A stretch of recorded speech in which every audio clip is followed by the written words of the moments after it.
Var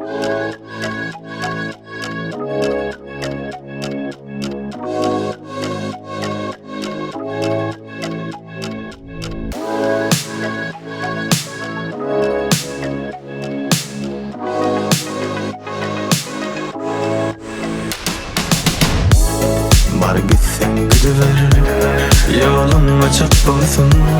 Sensizim yaşarım, menden geçip bilsen.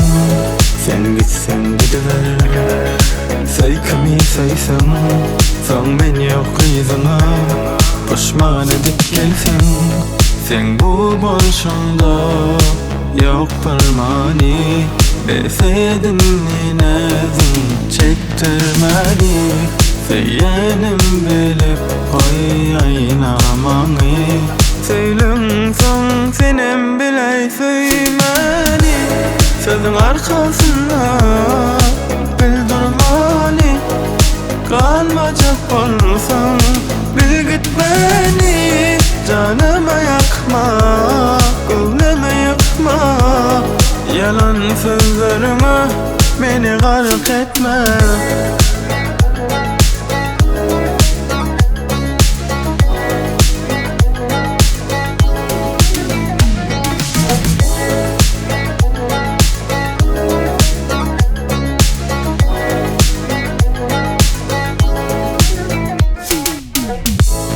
Sen bu boşluğunda yok bir mani.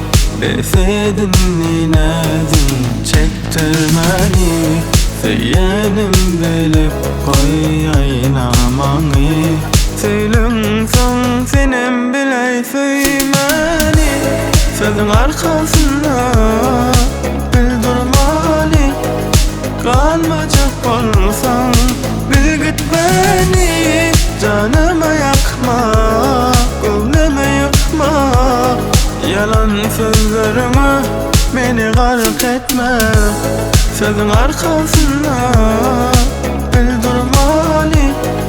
Kalmayacak olsan bil git beni.